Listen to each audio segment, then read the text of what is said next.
With the world continuing to teeter on the edge of nuclear conflict, US President Joe Biden's Armageddon comments towards Russia, the economy, and the November 8 primaries are making matters worse.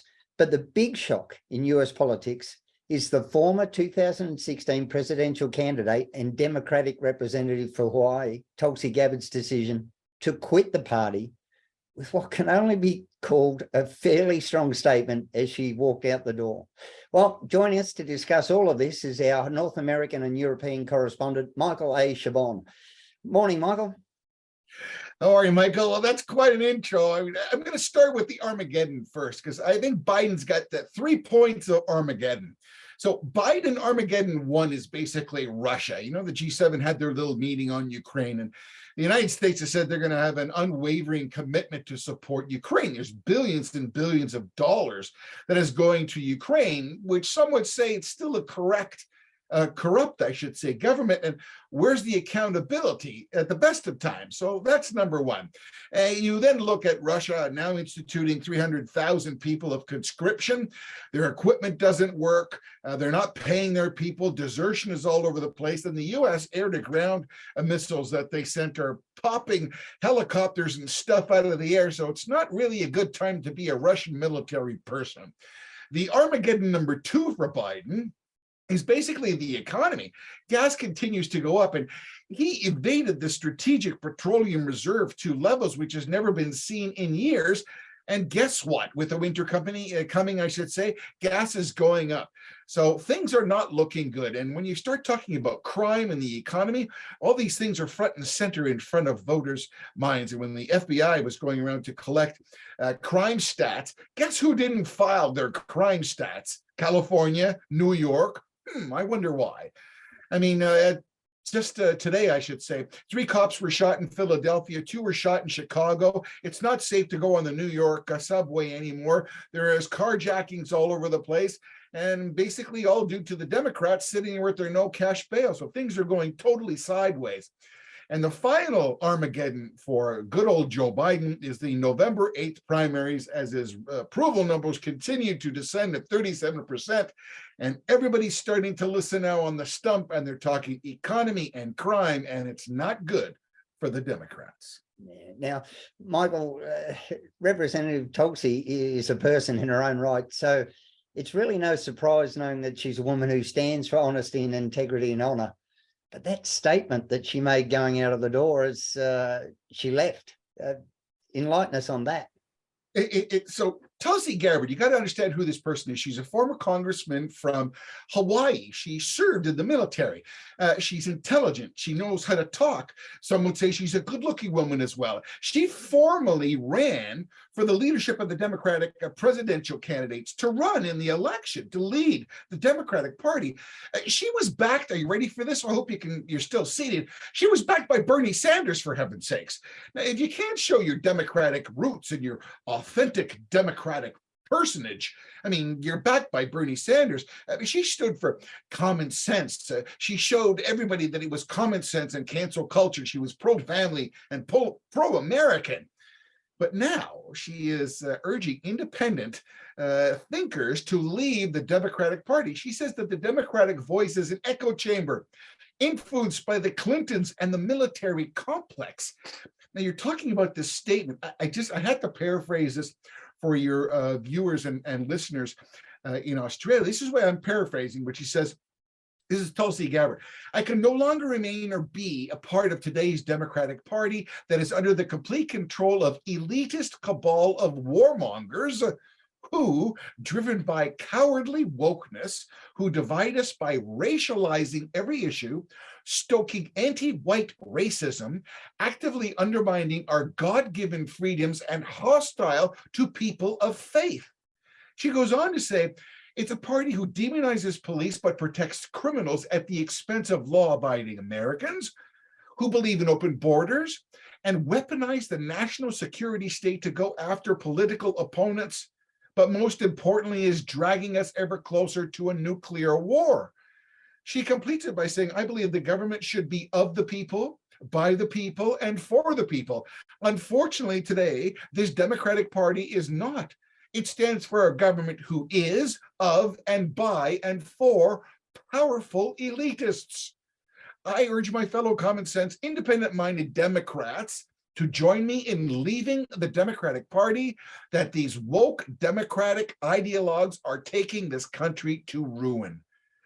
I mean, Michael, you couldn't ask for a Republican to phrase it better. And they always talk about the October surprise. You know, October is just before the primaries, and that's when everybody holds all the dirt and all the big surprises. Oh my goodness. She was fantastic. And people are sitting up and going, particularly African Americans and Hispanics, are looking at what's going on and say, holy cramoli, there's something here to be said. And this woman, I love Fox and several other more right-wing broadcast outlets were showing all these people. Oh, Tulsi Gabbard is going to be the next person. She's representing the Democratic Party. They're showing all these clips, and then they're showing parts of her exit speech. I mean, this is just adding more coal to the fire that's going to take down the Democrats November the 8th. Maybe Liz Cheney and Dulcie could get together and form a centrist party, because they seem to have strayed from their respective corners. Now, I wouldn't call Tulsi Gabbard a centrist by any of it. I think she has absolutely identified the sentiment of many Americans. Never mind what your political affiliation is. Do what is right. Do what is right for the country, and do what's right for your soul. The Democrats have lost that. They have become totally seduced by what they believe they have to tell everybody to do. And many of them have shown examples: do what I say, but not what I do.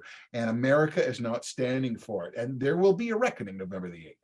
Yes, there's definitely seems to be a lot of virtue signaling going on right around the world. Now, Kamala Harris, we've got a little bit on her.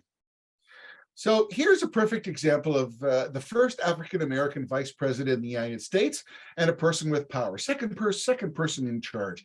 That's a person with responsibility. So she goes on the Seth Meyers show. This is a very mediocre, low-end, not very popular late-night television program. Kamala Harris has this embarrassing that she go, and it's just terrible. It's a cackle. The only thing that was good for her on Seth Meyers' show is that it's not funny in what's going on. At least her laughing can trigger audience members to be able to think, oh, maybe I should laugh here. Her display of addressing softball questions and this is blatantly, basically lying about certain statements. She made a sentence which was dereliction of duty.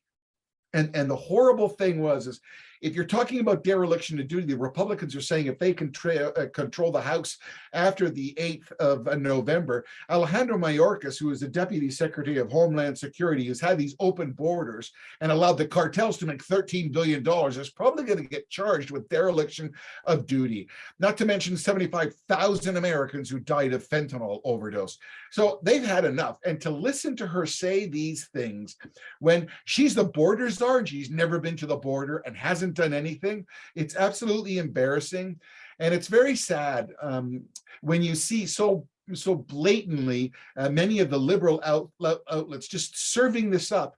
And all you have to do is talk to people who are living in those southern states, in Texas and some of the southern states, who are constantly being harassed and invaded by what they've said to be totaling 3 million illegal aliens. It is not closed, and the dereliction of duty, as she so coinly said, rests solely on her lap and Alejandro Mayorkas. It was embarrassing. It was silly.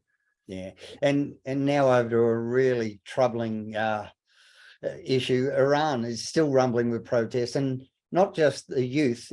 And we mentioned before, is this going to be another Arab Springs, or is it going to be another Tiananmen Square? Is it going to end so badly, or is it going to really shift the needle in the Middle East? Well, you talk about shifting the needle, Michael. That's actually a very good point. The kingdom of Saudi Arabia has basically been at the forefront of trying to transform Islam in the world. They've become a little more moderate. They've talked to the Pope. They've embraced the Pope. They've had all kinds of leaders who have come. They've been making efforts to make Islam not so rigid and not so orthodox and not so, how should one say, vile. That because the majority of people who belong in Islam are God-fearing people, and You break bread with them, they're wonderful people. There's always the fundamentalists that represent a small little faction. In Iran now, women are saying, we're not going to stand for this anymore. It all stems from a 22-year-old girl who was not wearing her hijab properly and was arrested by police and then died 2 days later. The autopsy was done by the government. They said that she died of a heart attack. The family did an independent autopsy and said that she died due to blunt force trauma. And basically the people of Iran, yes, it is a Tiananmen Square. It is an Arab Spring. And the Kingdom of Saudi Arabia is very much aware of what's going on and addressing the bravery of these women. And who knows who's going to step in. But now it's not just women who are in the streets. There have been oil manufacturing companies and general laborers who are now going on strike as well. And Iran is already in a very precarious situation under still many of the US sanctions. Their dollar's worth nothing. They can only trade basically with Russia and China. Their currency's worth nothing. Food is short. There's a winter coming. They're in dire straits. So to have whatever little economy that they have running stopped by demonstrations, and people realizing that police are using real bullets to stop them, it's going to come to a fire point. And the unfortunate reality is they are a nuclear nation. They do have a dictatorship, so sometimes things get pushed underneath the carpet, as one would say. But as we pointed to last week, Elon Musk and his Starlink has been given a link so that they can see what's happening, what people are saying on the outside world. And that may be a very unique savior, but it's a very precarious situation. And for those people who are looking for a way out in Iran, it's going to be a very difficult several months. So we hope any of those people out there are listening, God bless them, and we wish them the best, because it's going to be a little trial and tribulation. An orthodox Islamic regime of a dictator who has no sympathy and no patience is a very difficult thing to look at, I tell you. Yeah. And we just celebrated International Day of the Girl on Tuesday, which I'm a big fan of. And this is one of the tangible examples of why we need to push and keep moving forward with women's rights. And you're a good man. I've been reading some of the stuff that you have been putting online with regards to being a single father, and I also know that there's lots of rain and things happening in Australia. You're going to do your public duty and your public service. So I commend you, Michael, and wishing everybody in Australia that everything turns out okay. You're a good man. And, it's always some of those people who do those good things that not everybody knows about. So I just wanted to, I don't know how you say it in Australia, I wanted to pull your horn a little bit, because you deserve a little bit of rah-rah, because you're a good man. Yeah. And we say good bloke. Good bloke, Michael. You're a good bloke. Yeah, okay, we'll do that. I'll go with the good bloke. And right back at you, Michael. And while I've got you, how's the film going? Where we're looking at now? Finished filming? Finished shooting? Yeah, it was 29 days total. I was there for over 18 days. The film is done. It's now in post-production. We're editing, going to put a sizzle reel together. This is the third feature that I executive produced, and I think this one's going to be great. It's a dramatic thriller, and we've got some really good pieces. It's an interesting thing to sit there and record 130 minutes in 15-second bits of people and then putting it all together. So I'm looking forward to sharing that with the rest of the folks in the world. Making a film is not easy by any stretch, but this part is at least one of the more difficult of the quarter. First quarter is getting it created and done and funded. Second of all is shooting it. Third of all is finishing it in post-production. And the fourth is marketing it. And as one of the executive producers, you get to have your fingers in all of that. So it's a long, arduous task, but. Right. All right, Michael, I'll let you go, and we'll chime in again next week all the way from Canada. Thanks so much for your time. All the best. Take care of yourself, and thanks for everything that you do, Michael, and to our friends and the Informer in Australia. Thanks, Michael.